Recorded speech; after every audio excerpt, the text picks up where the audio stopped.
The humid air of a Philadelphia summer night hung heavy, thick with the distant wail of sirens and the faint, rhythmic thrum of a city that never truly slept.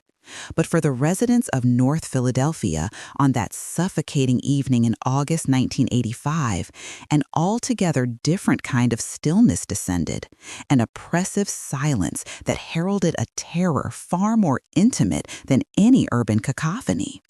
It was a silence that swallowed the usual sounds of children playing street games, of ice cream trucks chiming their nostalgic tunes, of gospel choirs rehearsing in open church windows. Instead, only a deep, unsettling quiet, punctuated by the almost imperceptible rustle of leaves in the stifling breeze, filled the void. A promising life, a beacon of hope in a community often overlooked, was brutally extinguished, leaving behind a void that would ache for decades, a raw, unhealed wound festering beneath the veneer of daily life. What shadows, cold and calculating, lurked in the heart of the city of brotherly love that night? And who could possibly harbor such profound darkness, only to walk among the very people they had shattered for nearly 40 years, their monstrous secret buried beneath layers of fabricated goodwill? The 1985 cold case of young Alana Jenkins, a puzzle piece seemingly lost to time and forgotten by the swift currents of modern memory, was finally being fitted into place, piece by agonizing piece, and the resulting picture would leave the entire Black community of Philadelphia reeling, their sense of security irrevocably fractured. Where are you watching from tonight as we delve into this chilling narrative of hidden evil and belated justice? Tell us in the comments below. And if you find stories like this compelling, if you believe that every victim deserves their story told, their truth revealed, then please subscribe. Your invaluable support truly helps us bring more untold narratives to light, ensuring these crucial stories are never forgotten and that the shadows they cast illuminate the path toward understanding. This harrowing narrative unfurls in the heart of Strawberry Mansion, a neighborhood nestled within the sprawling expanse of North Philadelphia. In the mid-1980s, Strawberry Mansion was a place of stark contrasts, a vibrant tapestry woven with threads of resilience and a profound, unwavering sense of community, yet perpetually grappling with the harsh, corroding realities of urban decay, systemic disinvestment, and the escalating grip of crime. The insidious tendrils of the crack cocaine epidemic were just beginning their devastating creep, silently infiltrating homes and unraveling lives, while racial tensions simmered beneath the surface of seemingly calm interactions. The city, though undeniably vibrant, pulsed with an undercurrent of latent violence and an unspoken desperation, a volatile mix that could erupt without warning. Amidst this complex, often challenging tapestry of life, Alana Jenkins was not merely a vibrant thread. She was a luminary, a testament to what unwavering dedication, sharp intelligence, and an indomitable spirit could achieve against truly formidable odds. At a mere 18 years old, Alana was on the cusp of a future bristling with boundless promise. Her dark, intelligent eyes held a sparkle of unwavering determination, often softened by a kind, radiant smile that rarely faltered. She had just secured a full scholarship to Penn State University, a monumental achievement that represented not just a dream realized for herself, but a powerful, tangible symbol of hope and inspiration for her younger siblings and countless others in her tightly knit, aspirational community. Her parents, Samuel and Eleanor Jenkins, were the bedrock of her ambition, working tirelessly, often holding down 2 demanding jobs each, scrubbing floors, driving buses, to ensure their children had educational opportunities and a chance at a brighter future that they themselves had never been afforded. Alana understood the profound weight of their sacrifices and carried that responsibility not as a burden, but with an immense sense of grace, gratitude, and an almost relentless, quiet drive that propelled her forward. Her days were a meticulously choreographed ballet of academic rigor, challenging classes at Simon Gratz High School, followed by dedicated volunteer work at the local Reverend James Jackson Community Center, and late-night study sessions that often stretched into the early, hushed hours of the morning. The community center, a slightly dilapidated but fiercely beloved hub of activity, served as a second home for Alana. Within its well-worn walls, she was a fixture, a reassuring presence. She tutored younger children in the intricacies of math and the nuances of English literature, organized engaging youth events that offered safe havens from the streets, and served as a compassionate peer counselor, her wisdom belying her tender age. Her bright, melodic laughter often echoed through its bustling halls, a sound that promised a brighter, more hopeful future for all who heard it, a counterpoint to the city's harsher melodies.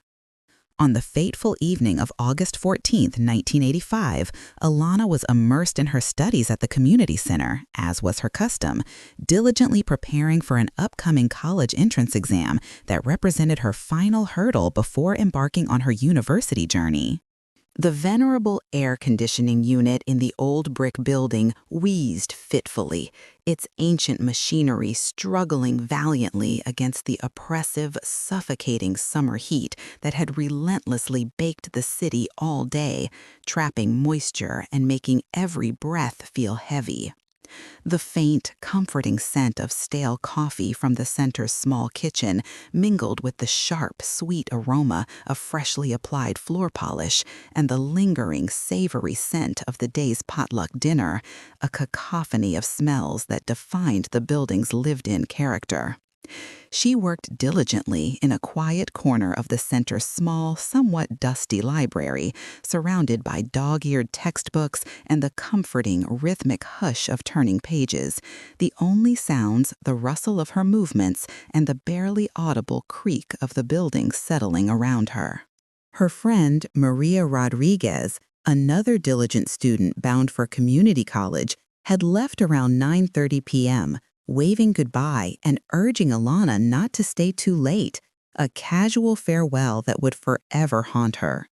Alana, however, was in her element, lost in the intricate, logical world of calculus equations, the only discernible sounds now being the rhythmic scratching of her pen against paper and the distant muffled thrum of a late-night basketball game winding down in the center's echoing gymnasium. She finally gathered her books and supplies around 10:45 p.m., the quiet of the building now almost absolute, save for the constant low hum of the old fluorescent lights buzzing overhead, casting a slightly sickly greenish glow. She signed out on the worn clipboard near the entrance, her neat, precise signature starkly visible against the faded, overlapping ink of previous entries, then stepped out into the inky embrace of the Philadelphia night. The streetlights, intermittent and often flickering, cast long, distorted shadows down the cracked pavement of West Dauphin Street. The usual evening chatter that had once filled the air had long since subsided, replaced by the persistent, hypnotic chirping of crickets and the occasional, lonely bark of a neighborhood dog echoing in the distance. Alana's walk home was typically a familiar, short 15-minute journey, a route she had traversed countless times since childhood, her feet knowing every uneven crack in the sidewalk, every familiar porch light. It involved turning right onto 29th Street, then a relatively short walk down to her family's modest but lovingly maintained row home on Diamond Street. The air, though marginally cooler than during the peak of the day, was still thick and cloying, a heavy, invisible blanket that muffled sounds, distorted distances, and made every breath feel like a conscious effort. She pulled her light cardigan tighter around herself, despite the lingering warmth, a subconscious, protective gesture born of the city's inherent, subtle cautions. Her mind was still buzzing with numbers and equations, already planning her next study session, eager to conquer the last few challenging concepts before her exam. She passed the boarded-up windows of an abandoned storefront, its grimy facade a familiar, if depressing, sight in the struggling neighborhood. Then the vibrant, slightly faded mural depicting local heroes and community triumphs, a splash of defiant color against the monotonous gray brickwork. Everything felt normal, familiar, utterly predictable, until, with terrifying suddenness, it wasn't. She was just 3 blocks from the reassuring glow of her home, passing an overgrown vacant lot, a notorious neighborhood eyesore, often used for illegal dumping and shrouded in perpetual shadow, when a sudden, jarring movement from the periphery of her vision shattered the peaceful monotony of the night. A figure, indistinct and menacing, emerged from the deeper, inky shadows of the lot, moving with an unnatural swiftness and predatory grace that sent a shocking jolt of pure ice through Alana's veins, freezing her in place. Before she could fully process the emergent threat, before she could even formulate a nascent thought of self-preservation, let alone scream, a large, calloused hand clamped brutally, overwhelmingly over her mouth, stifling any sound, any desperate cry for help. The world tilted violently, spun in a dizzying vortex of terror and confusion, and then, with an agonizing finality, plunged into a terrifying, suffocating darkness. The textbooks she had clutched so tightly, the very symbols of her bright future, fell to the ground with a dull, heavy thud, their pages fanning out like startled, injured birds, forgotten in the sudden, brutal chaos. Samuel and Eleanor Jenkins were not ones for restless nights. Their lives, punctuated by demanding work schedules and the steady rhythm of raising a family, meant they were usually asleep by 11 o'clock, their bodies accustomed to the relentless demands of their daily existence. But on this particular night, a subtle, inexplicable prickle of unease had begun to form in Eleanor's heart as the clock on their bedside table inexorably ticked past 11:30 p.m. Alana was always punctual, meticulously so. She always called if she was going to be even a few minutes late, a courtesy ingrained in her from childhood. Eleanor tossed and turned, the familiar creaks and groans of their old house echoing the growing, sickening anxiety within her. Eleanor tossed and turned, the familiar creaks and groans of their old house echoing the growing, sickening anxiety within her. By midnight, unable to silence the burgeoning dread, she gently nudged Samuel awake, her voice a hushed, trembling whisper, barely audible above the quiet hum of the window fan. "She's not home, Samuel. Alana's not home. Something's wrong." A slow, chilling dread began to seep into the quiet corners of their bedroom, permeating the very air they breathed. A frantic, desperate search began. First, they searched through the familiar rooms of their own home, calling Alana's name, their voices tight with fear, half expecting her to emerge from a hidden corner, laughing at their worry. Then, when the house yielded nothing but silence, they ventured out into the immediate neighborhood, their footsteps echoing hollowly on the deserted sidewalks, their voices growing hoarse with a terror that clawed at their throats. They called out Alana's name, their pleas carried on the heavy night air, but only the crickets answered. The familiar streets, usually a source of comfort and belonging, now felt menacing and vast, swallowing their desperate cries. They knocked on Maria Rodriguez's door, rousing her sleepy parents, who confirmed Maria had indeed seen Alana still studying, but offered no further comfort or information. They tried the community center, only to get an impersonal answering machine, its robotic voice offering no solace. Each passing minute felt like an eternity, stretching into a cold, desolate expanse of fear. The initial police response, when Samuel finally managed to get through to the 911 dispatcher after several frustrating, emotionally draining attempts, was, in their raw, grief-stricken eyes, woefully inadequate. A patrol car, its blue and white lights flashing with an almost insulting nonchalance, arrived almost an hour later. Two young officers emerging with tired, detached eyes and an air of professional skepticism that felt like a slap in the face, a painful dismissal of their very real anguish. "Teenagers run away all the time, sir," one of them had stated, his voice flat, devoid of real concern, radiating a weary indifference that spoke volumes of systemic exhaustion and perhaps a deeper unspoken bias. "She'll probably show up in the morning once she cools off and realizes the consequences of her actions." Samuel, a man of quiet dignity, immense patience, and deeply held beliefs in order and respect, felt a searing, unfamiliar anger rise within him, an emotion he rarely allowed himself to show, a heat that threatened to consume his usually placid demeanor.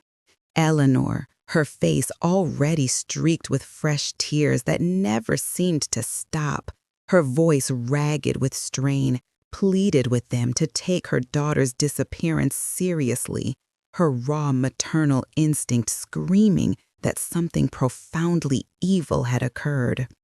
They took a cursory report, noted Alana's description with what felt like mechanical detachment, jotting down details on a flimsy pad, and promised to keep an eye out. It was a token gesture, nothing more. A bureaucratic formality that offered no true comfort to two parents staring into an abyss of fear. The Jenkins family knew, with a certainty that chilled them to the very bone, that Alana, their responsible, ambitious Alana, had not run away. Not ever. Not like this. The next morning, the sun rose, hot, unforgiving, and utterly indifferent, casting a cruel, golden light over a city about to be shaken to its very core. The oppressive heat of the previous night had given way to a stifling, humid morning, and the air was thick with the smells of stale refuse, exhaust fumes, and the burgeoning, sickening odor of decaying matter. A sanitation worker, making his routine rounds along West Dauphin Street, his mind perhaps on the coming weekend, was the one to make the horrific discovery. As he steered his noisy truck past the overgrown vacant lot, the very same one Alana had passed just hours before, he noticed a startling flash of color. A bright red cardigan, a piece of clothing he instinctively knew was out of place, partially hidden beneath a pile of discarded tires, broken bricks, and other construction debris. Curiosity, or perhaps a sudden chilling premonition, compelled him to stop, to climb down from his truck, to approach the foul-smelling mound.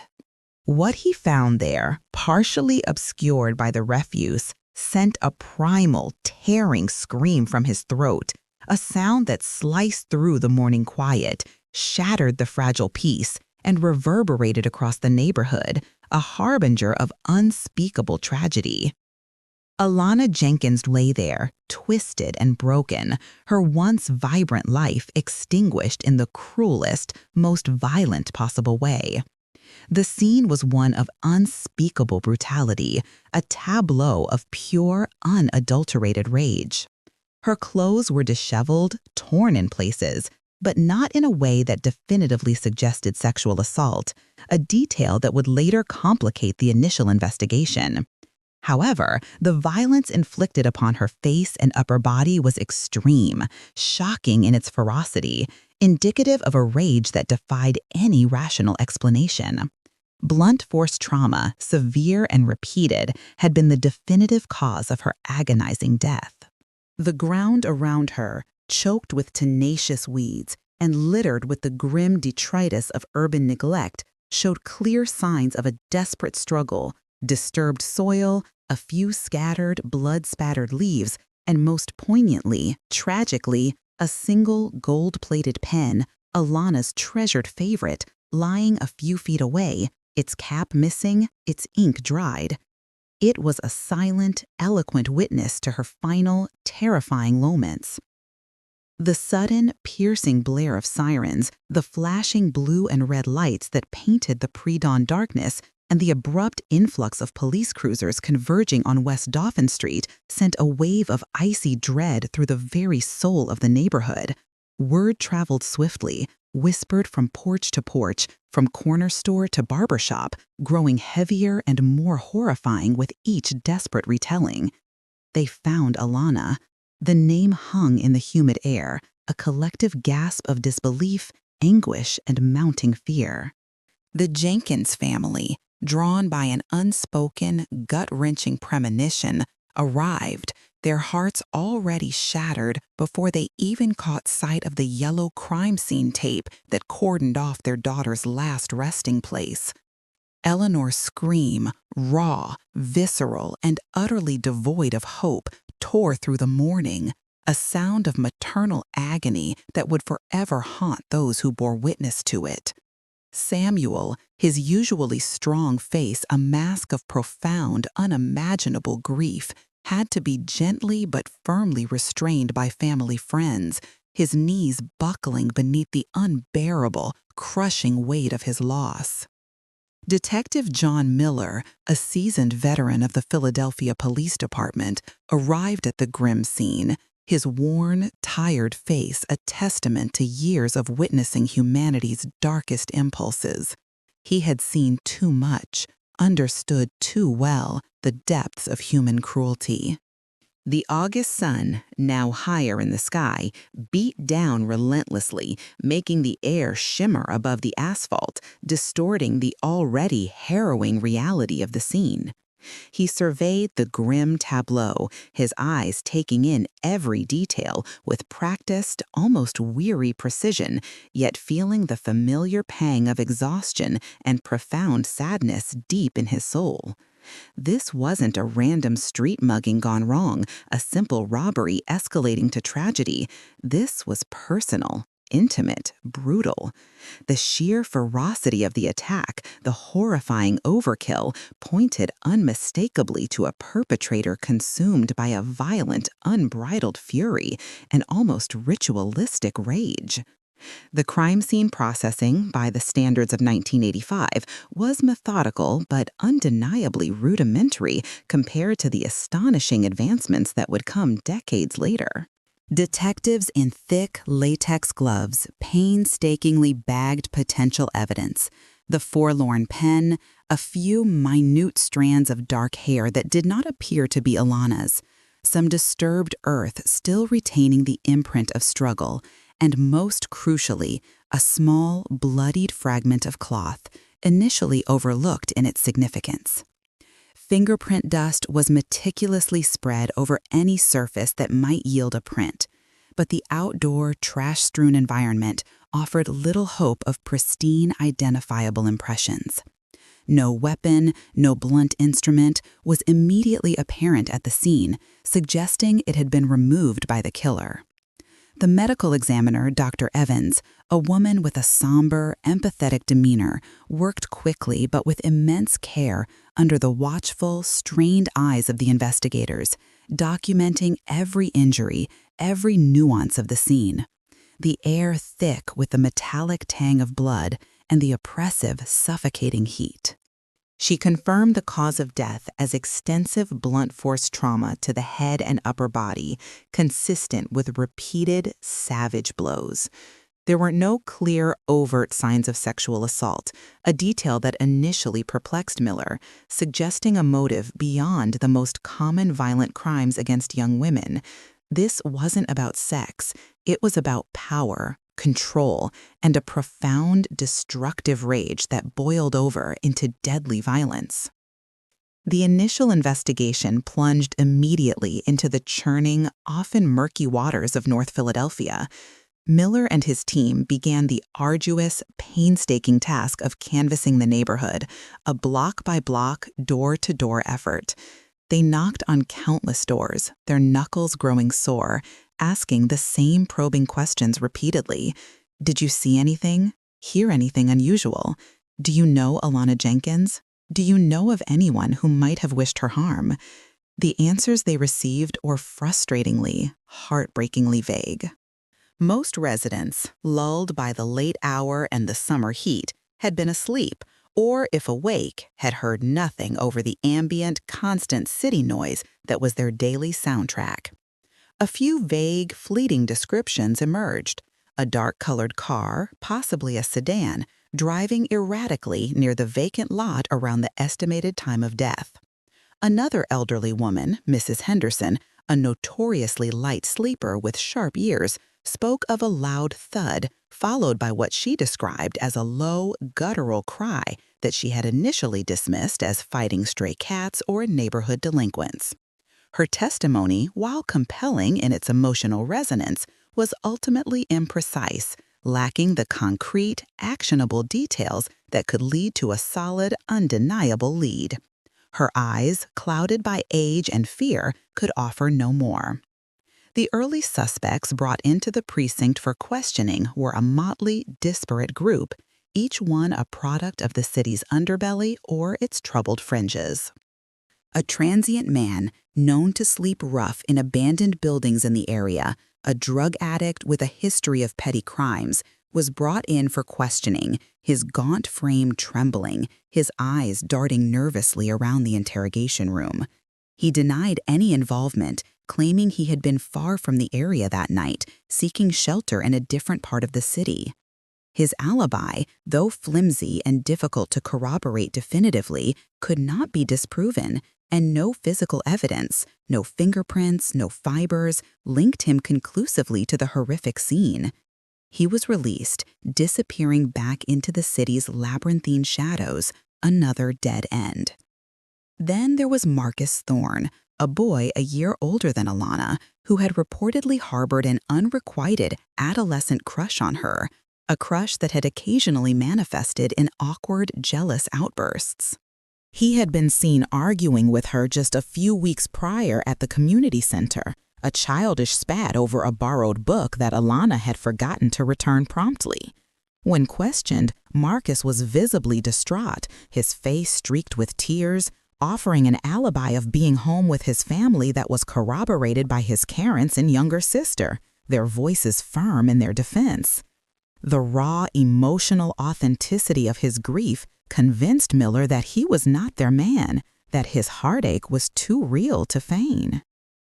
The investigators also meticulously looked at anyone who might have held a personal grudge against the Jenkins family, scouring their past for any hidden conflicts or resentments. But Alana and her family were universally respected, pillars of their church and community, known for their kindness and steadfast dedication. There were no known enemies, no hidden feuds, no whispers of animosity that could explain such a vicious act. The case began to feel like grasping at smoke, the evidence as ephemeral and elusive as the humid night air itself.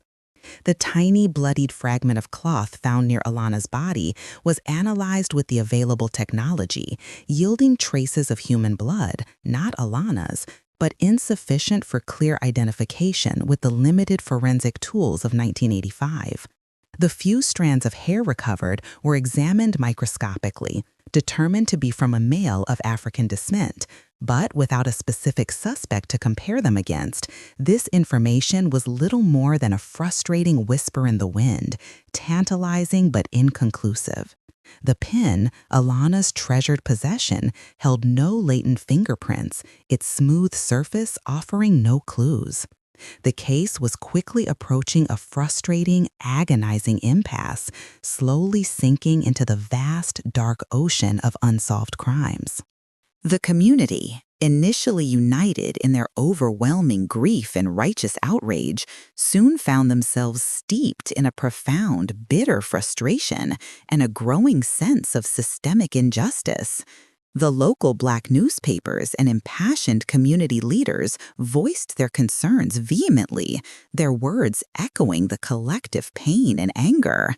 Another young black life, another unsolved case swallowed by indifference, read a blistering editorial in the Philadelphia Tribune, its ink staining the pages with a demand for accountability.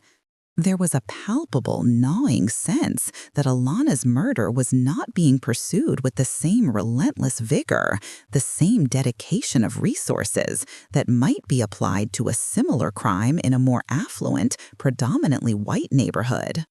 Protests were organized, solemn marches held through the very streets Alana had walked, banners waved high with slogans demanding justice for Alana.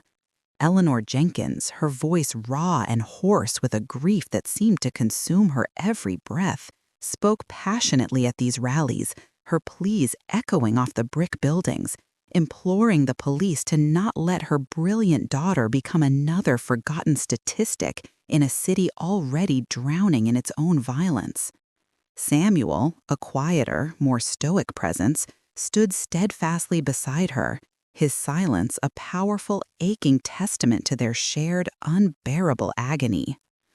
The pressure mounted on the Philadelphia Police Department, but without new, tangible leads or compelling, actionable evidence, the investigation slowly, tragically sputtered, eventually grinding to a heartbreaking halt. Miller, a dedicated officer who had genuinely invested his heart and soul into the case, whose sleep was fractured by restless images of Alana's vibrant face, felt the stinging bite of these accusations, the unfairness of the public's judgment.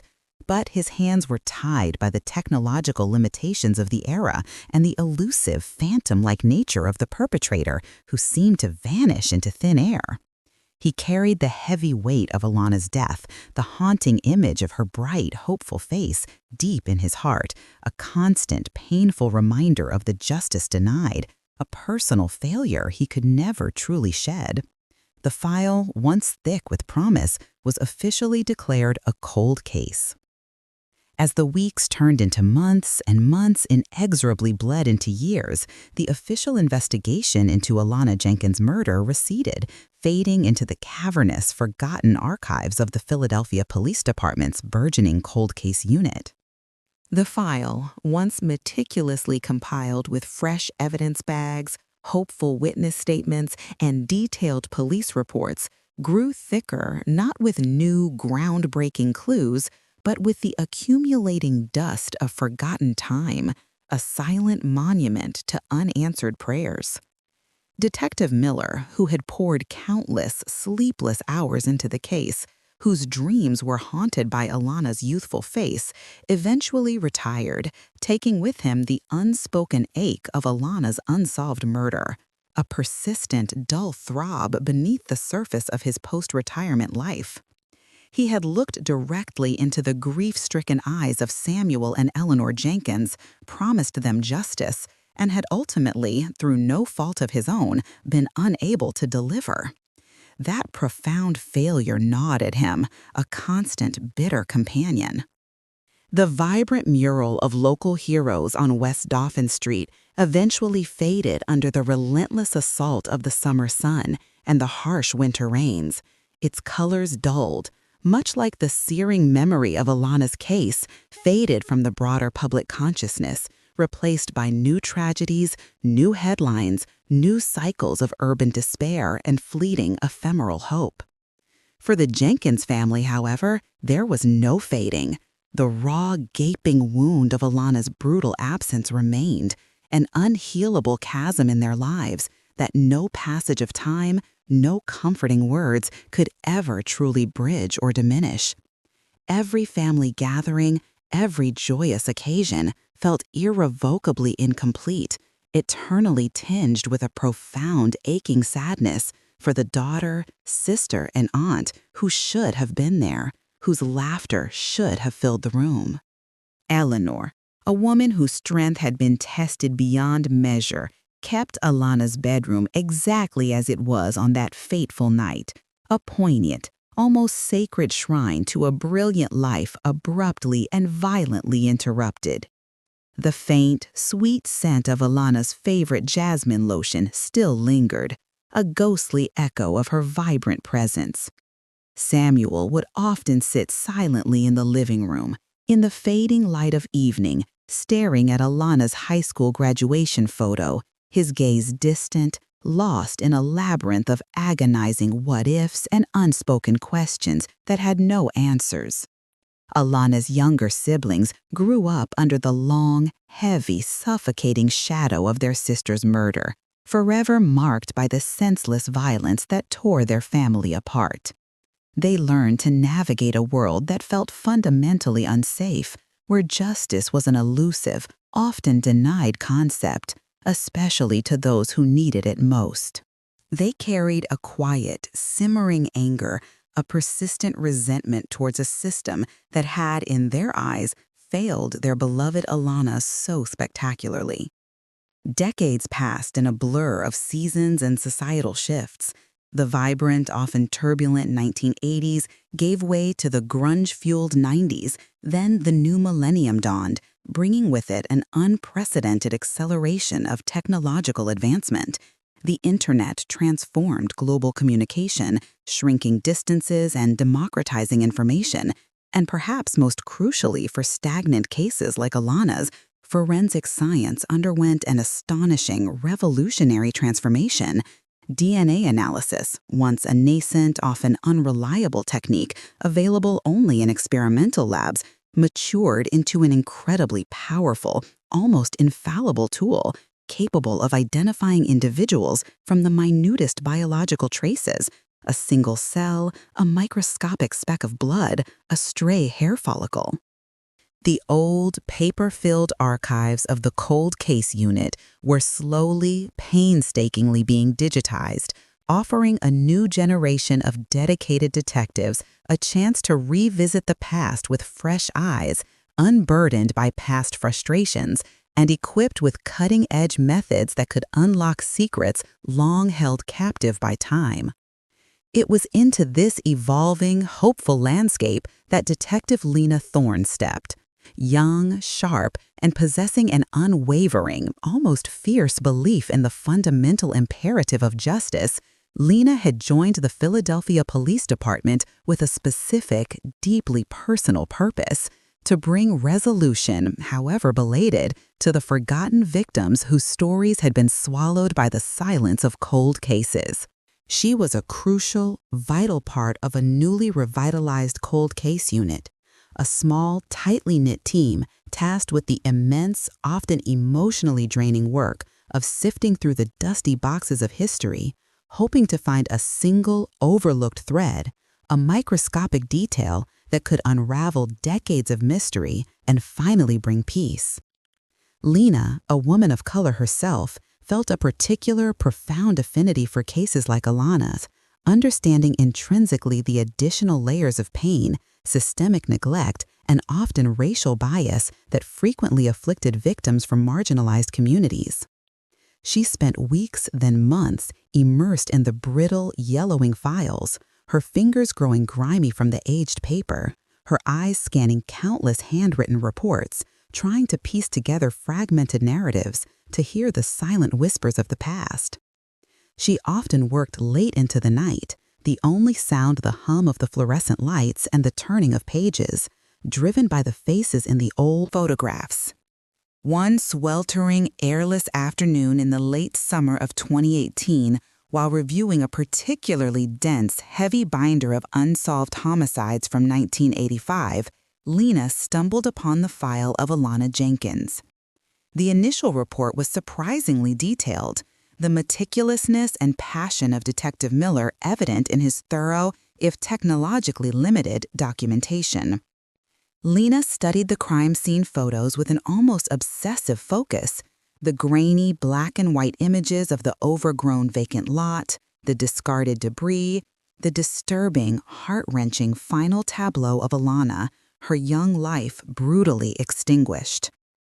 Her eyes, sharp and analytical, fixated on a small, seemingly insignificant detail that had been cursorily dismissed in the original report: a tiny, bloodied handkerchief partially buried in the loose, disturbed soil near Alana's body. The 1985 report noted its presence, but simply stated it was unremarkable and likely unrelated to the victim, possibly dropped by a transient.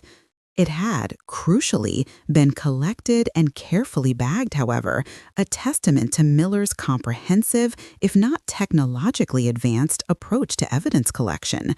Lena's intuition, honed by years of subtle nuances and often overlooked details, screamed otherwise, a primal warning bell ringing in her mind. Why would a transient's handkerchief, especially one stained with blood not matching the victim, be dismissed so casually, so swiftly, its potential significance so readily discarded? What if it was related, intimately connected, a silent testament to a struggle, but the crude technology simply wasn't there in 1985 to connect the crucial dots, to unlock its terrible secret? This tiny piece of cloth felt like a living, breathing clue, pulsating with untold information, patiently waiting for the right moment, the right technology to speak its truth. She also noticed, with a sudden jolt of recognition, a brief, almost offhand reference to a minuscule amount of material found beneath Alana's fingernails during the autopsy. Dr. Evans, the medical examiner, had painstakingly noted trace epidermal tissue, but concluded it was insufficient for analysis at the time. In 1985, this was an accurate, unavoidable truth. In 2018, however, with the astonishing leaps in forensic science, it represented a golden, perhaps unparalleled opportunity. Lena immediately requested that both the bloodied handkerchief and the fingernail scrapings, carefully preserved in the temperature-controlled labyrinth of the Colis evidence locker for over 3 agonizing decades, be sent to the state-of-the-art forensic DNA lab, a place where miracles of identification were now almost commonplace. The request went through a labyrinthine bureaucracy of forms, approvals, and chain of custody protocols, but Lena's relentless persistence, her unwavering belief, eventually paid off. The samples were dispatched, sealed, and secured, and the agonizing waiting game, now infused with a fragile, renewed hope, began. Months crawled by, each day stretching into an eternity of anticipation. Each morning, Lena checked her email with a nervous flutter in her stomach, hoping for a notification from the lab, a subject line that promised a breakthrough. The silence was deafening, occasionally punctuated by the disappointment of negative results from other cold cases or partial hits that led nowhere definitive. Then, one crisp, clear autumn morning, almost 6 months after the samples were submitted, an email arrived with the subject line that made her breath catch in her throat. Jenkins, A. Homicide, DNA analysis results. Her heart hammered against her ribs, a frantic drumbeat of hope and fear, as she cautiously opened the attached report. The results from the fingernail scrapings, as feared, were ultimately inconclusive, too degraded, too minute for a definitive profile to be extracted, a testament to the limitations even of modern science when facing the ravages of time. But the handkerchief had yielded a partial DNA profile, and more astonishingly, a subsequent search against the National CODIS Combined DNA Index System had produced a hit. Not a direct one-to-one match, which would have been ideal, but a familial match. This meant the DNA belonged to a close biological relative of someone already incarcerated and present in the massive, ever-growing database. The familial match, a relatively new but incredibly powerful investigative tool, narrowed the search significantly, though not precisely to a single individual. The familial match in the CODIS database, whose DNA was a partial familial match to the bloodied handkerchief, was identified as a man named Kevin Monroe, currently incarcerated in a state penitentiary for a non-violent drug offense committed in the early 2000s. Lena's team immediately shifted their focus, embarking on the painstaking, intricate process of constructing a comprehensive family tree for Kevin Monroe. This involved delving deep into old birth records, marriage licenses, dusty census data, public land deeds, and local archives, meticulously tracing familial lines through generations. They cross-reference names with residents of Strawberry Mansion in 1985, meticulously looking for any male relatives of Kevin Monroe who would have been in the area, of an appropriate age at the time of Alana's brutal murder. The list of potential suspects was slowly, painstakingly whittled down, a complex genealogical puzzle piece by piece, as each name was investigated and eliminated or moved further up the list. One name, however, kept resurfacing with an unnerving frequency, fitting all the established criteria: Reginald Monroe. Reginald Reggie Monroe. The name resonated with a strange, unsettling familiarity in Lena's mind, triggering a faint, almost subconscious memory.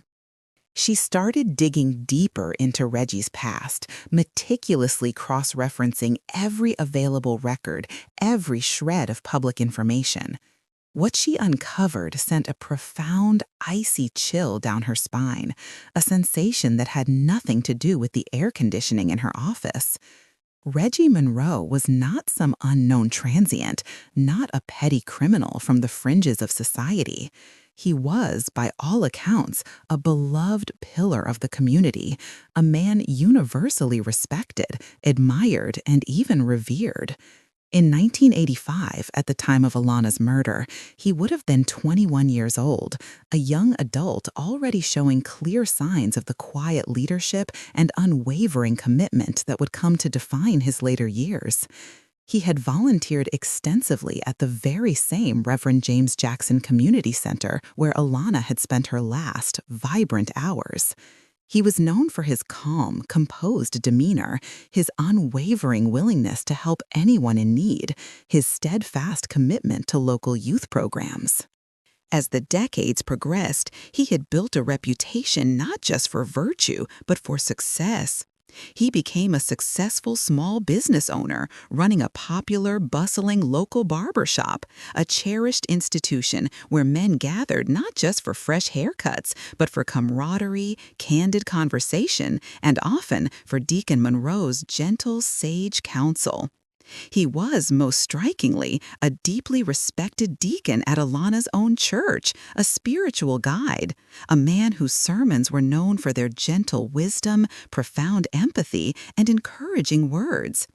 He had mentored countless young people in the community, ironically, including some of Alana's own younger relatives, who looked up to him as a beacon of moral guidance. He had even, horrifyingly, spoken at Alana's very own memorial service, offering words of profound comfort to the grieving Jenkins family. His voice steady, his eyes seemingly filled with genuine, heartfelt sorrow, a betrayal of trust almost too monumental to comprehend. The sheer, suffocating irony of it all was almost unbelievable, a grotesque twist of fate. Could a man who epitomized community virtue, who preached solace and redemption, truly harbor such unspeakable, primal darkness? The very idea was not just shocking, it was horrifying, an assault on the fundamental nature of trust and decency. The thought of formally accusing and subsequently arresting Reggie Monroe was daunting, a task of immense, almost paralyzing weight. The potential impact on the community, a deeply intertwined network of families and friendships, would be immense, potentially tearing apart the fragile trust and hard-won sense of security built over decades of shared struggle and collective triumph. Lena knew with an absolute, unshakable certainty that they needed irrefutable, undeniable evidence. This was not a moment for error, for speculation, or for anything less than absolute scientific proof. The team initiated discreet, meticulous surveillance. For weeks, every facet of Reginald Monroe's outwardly exemplary life was carefully, secretly observed. Every coffee cup he discarded in a public trash can, every cigarette butt flicked onto the sidewalk, every piece of trash that inadvertently left his property became a potential, crucial source of direct DNA. The investigators moved with the stealth and patience of hunters, knowing the stakes were impossibly high. Finally, after a tense, agonizing 2-week period of covert observation, a discarded coffee cup from the exterior trash receptacle of his bustling barber shop provided the crucial, definitive sample they desperately needed. It was carefully collected, handled with the utmost precision and a reverence usually reserved for precious artifacts, and immediately rushed to the state-of-the-art lab. The wait for these final, conclusive results was even more nerve-wracking than before, the air thick with an unbearable tension. The collective weight of anticipation pressed down on Lena and her dedicated team, a physical burden.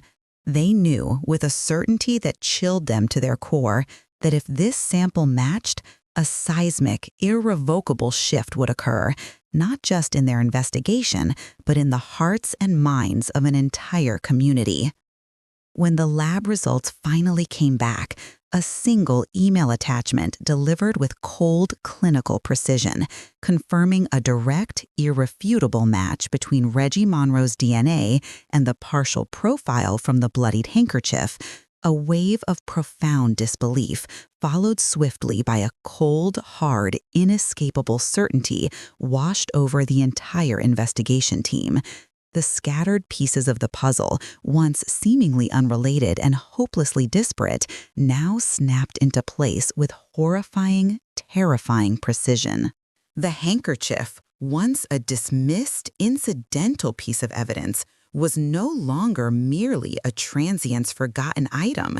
It was a silent, damning fragment of the killer's intimate presence, dropped in the chaos and brutality of the assault, perhaps used to wipe away something, to staunch a minor self-inflicted injury, or simply lost in the frenzy.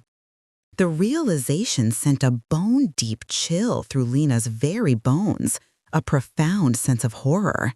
This man, this seemingly benevolent figure, this pillar of the community, had walked among them for over 30 decades, offering comfort to the bereaved, guiding the young, his hands shaking the hands of Alana's parents, all while expertly harboring the monstrous secret of Alana Jenkins' murder, a burden of guilt that would have crushed a lesser man. The motive, though not explicitly articulated by the cold, scientific language of the DNA report, began to take a sinister, chilling shape in Lena's discerning mind. The confirmed absence of sexual assault suggested a crime born not of pure lust, but of an unbridled, explosive rage, a sudden, volcanic outburst of violence. Perhaps Alana, in her innocence and strength, had rejected an unwanted predatory advance from Reggie, a man she knew and likely tragically trusted. Perhaps she had accidentally witnessed something she shouldn't have, stumbled upon a dark secret that threatened his meticulously constructed facade. Or perhaps, in his twisted, pathological mind, her very brightness, her immense promise, her boundless potential somehow threatened a deep-seated insecurity, provoking a volcanic eruption of violence that consumed her young life. The precise specifics of his motivation remained obscured by the impenetrable veil of time and Reggie's carefully constructed, impenetrable facade of virtue, but the who was now irrevocably, undeniably clear. The arrest planning, therefore, had to be flawless, executed with the precision of a surgical strike.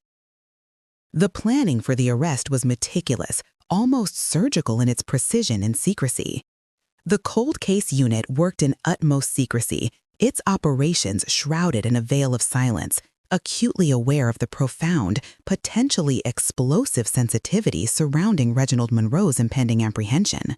They knew, without a shadow of a doubt, that the accusation alone would send shockwaves through the very foundations of trust within the deeply interconnected Black community of North Philadelphia. There could be no leaks, no premature rumors, no whispered hints that could jeopardize the operation or inflame public sentiment prematurely.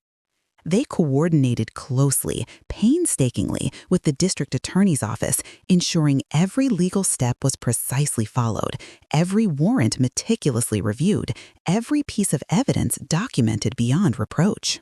The warrant was secured, a document laden not just with legal authority, but with the immense, heavy weight of decades of unresolved pain, of a family's enduring agony. Lena felt a knot of dread and exhilaration tightening in her stomach, a dizzying cocktail of emotions. This wasn't just another arrest. This was the culmination of 33 agonizing years of silence, a moment that would irrevocably shatter illusions and finally, perhaps, offer a sliver of long-awaited peace to the long-suffering Jenkins family. The air in the unit was electric with anticipation, a palpable tension. The dawn of the arrest day, October 16, 2018, broke over Philadelphia, cool and clear, a crisp contrast to the suffocating, humid August night of Alana's death. The city was slowly, stirringly awakening, the first nascent rays of sunlight painting the weathered brickwork of old row homes in hues of soft gold and bruised rose. Birds chirped their usual oblivious morning chorus, their melodies innocent of the momentous, life-altering event about to unfold. Lena Thorne and her team, dressed nondescriptly in plain clothes, moved through the quiet residential streets like shadows, their footsteps barely disturbing the dew-kissed sidewalks, converging stealthily on Reginald Monroe's modest but immaculately maintained home on Jefferson Street. The street was hushed, almost reverent in its silence, a few early risers walking their dogs, a paper boy making his diligent rounds. They parked several blocks away, out of sight, approaching on foot, their radios crackling with barely audible, hushed instructions, a symphony of controlled tension. The air was crisp, carrying the undeniable scent of autumn leaves, damp earth, and the faint, comforting aroma of brewing coffee from nearby homes. Reggie Monroe, a man whose life was meticulously ordered by unwavering routine, emerged from his front door precisely at 6:45 a.m., dressed impeccably in his Sunday best, a dark suit and crisp white shirt, ready for the early morning church service where he was scheduled to deliver a sermon. He carried his worn leather Bible, its pages fanned out as if he had been reading a passage moments before stepping out, a symbol of his devout public persona. He locked his door with a familiar, almost ritualistic click, turned, and began to descend the two worn, familiar steps leading down to the sidewalk. Just as his foot touched the pavement, a dark, unmarked sedan, its engine barely a whisper, pulled up silently beside the curb, almost gliding. Two figures, Lena Thorne among them, stepped out swiftly, their movements precise, coordinated, and utterly devoid of hesitation. Reggie Monroe paused, a faint flicker of confusion, a momentary break in his practiced composure, crossing his usually serene face, his gaze momentarily caught by the sudden, unexpected presence of strangers. Reginald Monroe. Lena's voice was firm, clear, cutting through the morning silence like a sharp, unwavering knife. Her words, though calm, held the immutable weight of 3 decades of justice delayed. You are under arrest for the murder of Alana Jenkins.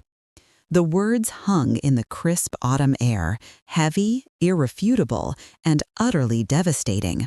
Reggie Monroe's face, usually so composed, so serene, so filled with an almost paternal warmth, crumpled in on itself. His eyes, normally warm and paternal, widened first in a mixture of profound shock and stark disbelief, then narrowed almost imperceptibly into a cold, hard mask of denial, a flicker of something truly dark passing through them. His hands, which had just clutched his sacred Bible, instinctively clenched into tight, defensive fists at his sides. For a fleeting moment, a primal terror, raw and utterly exposed, flashed violently in his eyes, a glimpse into the true monster beneath, before it was quickly, expertly suppressed, replaced by a practiced veneer of bewildered innocence. What are you talking about? He stammered, his voice thin, barely a whisper, cracking with a feigned incredulity. This is a mistake. I don't know anything about that. I helped that family. But the officers were already moving, their training dictating swift, decisive action. The metallic click of handcuffs echoed starkly in the quiet morning, a sound that instantly, irrevocably transformed the scene from a routine interaction into a momentous, immutable moment of belated justice. Neighbors, drawn by the unusual activity, the low voices, the unmistakable presence of plainclothes officers, peered through curtained windows, their faces etched first with curiosity, then confusion, then utter, profound shock as they recognized the familiar, respected figure being led away. Whispers began to ripple through the street, spreading like wildfire from house to house, porch to porch. That's Deacon Monroe. What on earth could he have done? Alana Jenkins? From all those years ago? It can't be. The news, like a dark, unstoppable current, began its inexorable flow through the very veins of the community, carrying with it a devastating torrent of disbelief, a crushing sense of betrayal, and a profound, bone-deep sense of horror that would forever alter their perception of reality. The official announcement from the Philadelphia Police Department, made later that same day in a somber press conference, sent a seismic shockwave through the entire city, but particularly reverberated with devastating force through the tightly knit Black community of North Philadelphia. The headlines screamed the improbable, chilling truth, emblazoned across every local newspaper and flashing across every news channel. Philadelphia deacon arrested in 1985 cold case murder of teen girl. The name Reginald Monroe, once proudly synonymous with integrity, spiritual guidance, and unwavering community leadership, was now inextricably linked to the brutal, unsolved murder of Alana Jenkins, forever stained by her blood. The reactions were immediate, fervent, and deeply, agonizingly conflicted. On one hand, there was a palpable sense of vindication, a collective gasp of profound relief that after decades of agonizing silence, after years of unanswered prayers, Alana's killer had finally been identified, brought to the harsh light of justice. For the Jenkins family, the news was a complex, overwhelming tapestry of emotions, an initial, almost dizzying relief mixed with a renewed, searing pain that tore through old, barely healed scars. Eleanor Jenkins wept, not just tears of sorrow for her lost daughter, but tears of a justice long, painfully denied, now finally within their grasp. Samuel Jenkins, a man who had carried the unbearable burden of his daughter's unsolved murder with quiet dignity and stoic endurance for over 30 years, found himself able to breathe a little easier. A profound weight he hadn't realized was crushing him for so long, finally beginning to lift, though the void in his heart would remain. Their remaining children, now adults with families of their own, expressed a potent blend of raw anger and immense gratitude, their youthful cynicism about the often unjust justice system challenged and profoundly altered by this unexpected, miraculous breakthrough. But then an even deeper, more pervasive emotion began to spread. The shock, the profound, agonizing sense of betrayal that ripped through the very fabric of their community. Reginald Monroe was not merely an acquaintance to these people. He was a cherished friend, a trusted mentor, a beloved spiritual leader. He had baptized their children, counseled struggling couples in their moments of marital strife, offered profound comfort to the grieving during countless funerals. He had stood alongside the Jenkins family at Alana's memorial, his voice steady, his sorrow seemingly genuine, his eyes moist with what appeared to be shared grief. How, they whispered, could this man, this paragon of virtue who preached forgiveness, love, and hope from the pulpit, be capable of such unspeakable, cold-blooded depravity? The bustling barber shop, usually a lively hub of animated conversation, fell into an uncomfortable, prolonged silence, its mirrors reflecting shocked, bewildered faces. The church pews, normally filled with rapt listeners during Deacon Monroe's inspiring sermons, felt hollowed out, haunted by the chilling specter of his hidden darkness, his monstrous duplicity. People questioned everything they thought they knew about him, about their neighbors, about themselves. Had they been so blind? Had they so carelessly, so willingly welcomed a wolf in sheep's clothing into the very heart of their homes, their families, their spiritual sanctuaries? The sheer magnitude of his deceit was almost incomprehensible. The trial of Reginald Monroe became an undeniable spectacle, not just for its significant legal implications, but for its profound social, emotional, and psychological resonance within the city. The courtroom in Philadelphia was packed every single day of the proceedings, a tense, expectant mixture of local and national media, curious onlookers drawn by the sensational nature of the case, and a significant contingent of community members, many of whom still struggled visibly to reconcile the image of the stoic man in the dock with the benevolent, revered figure they had known and trusted for so long. Reggie Monroe, now stripped of his deacon's robes, his community esteem, and his carefully constructed reputation, sat impassively, stoically, a study in chilling self-control, maintaining his unwavering plea of not guilty, his face a chilling mask of carefully constructed innocence, betraying little emotion, his eyes betraying nothing but a calm, almost serene denial.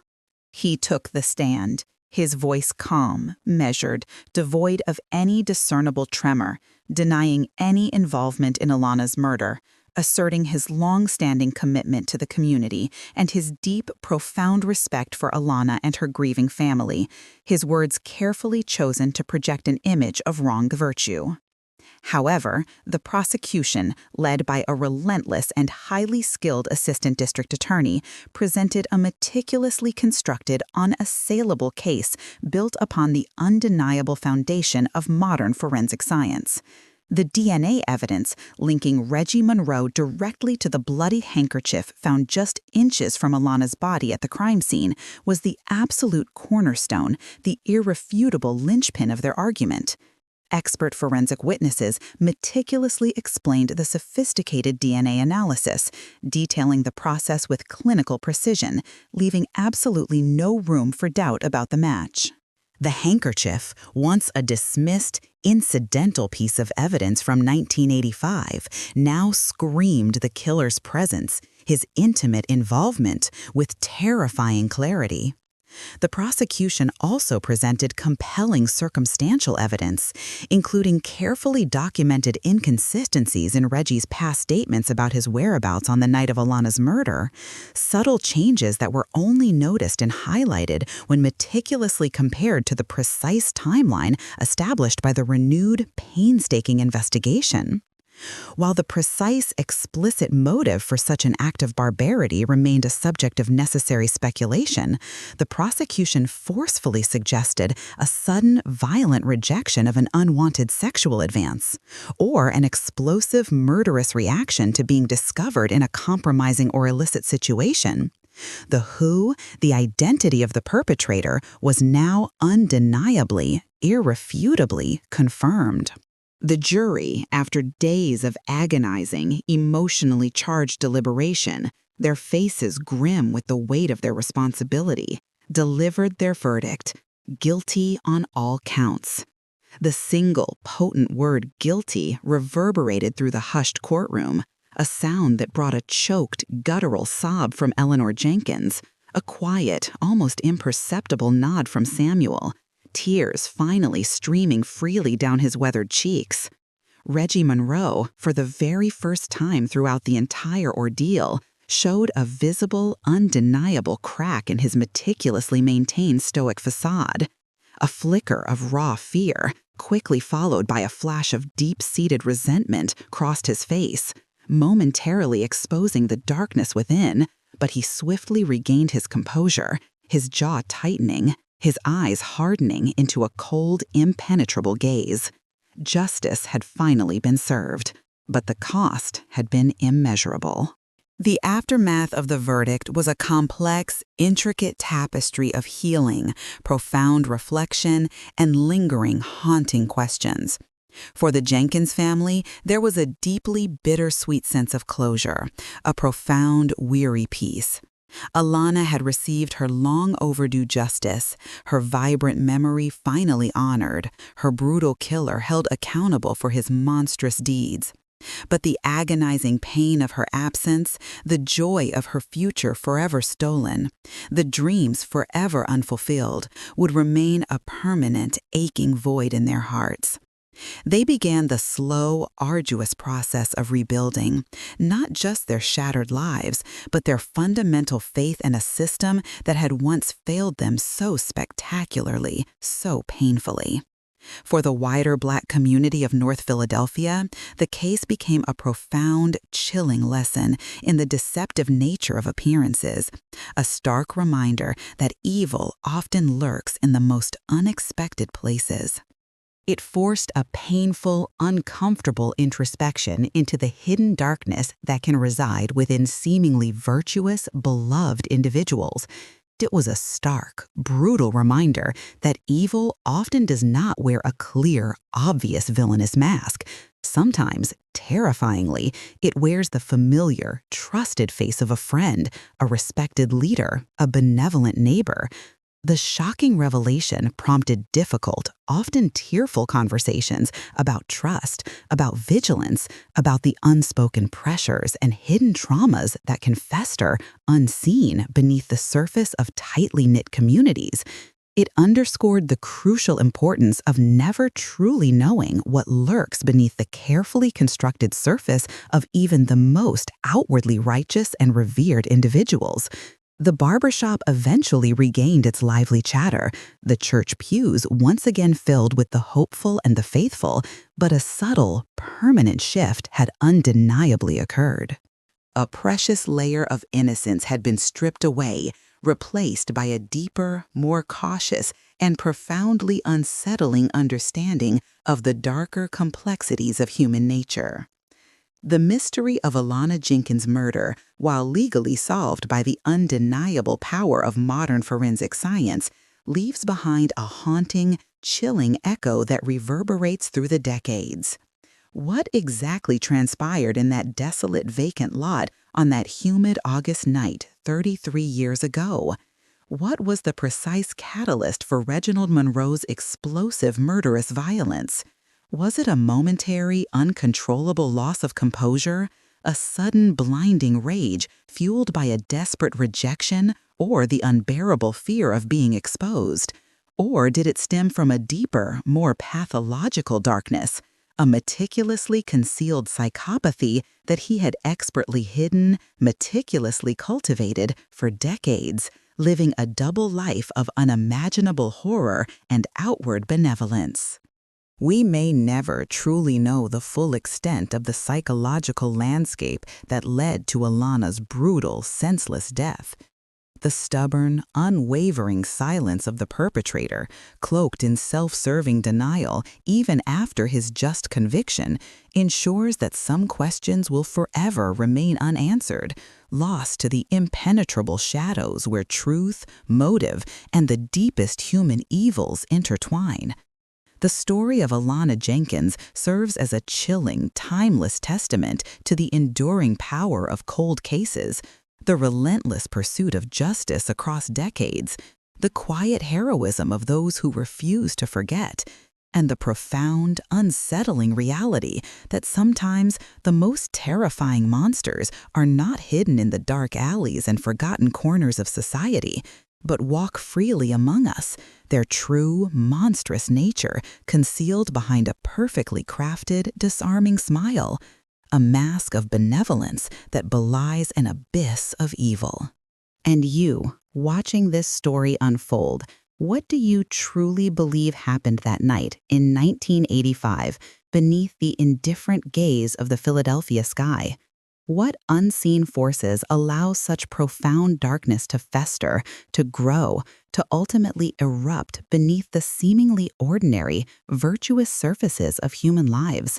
This mystery, though legally solved, though justice was finally rendered, leaves behind a haunting, lingering echo, a somber, chilling reminder that sometimes the most terrifying monsters are precisely those we unknowingly welcome into our homes and, tragically, into our very hearts.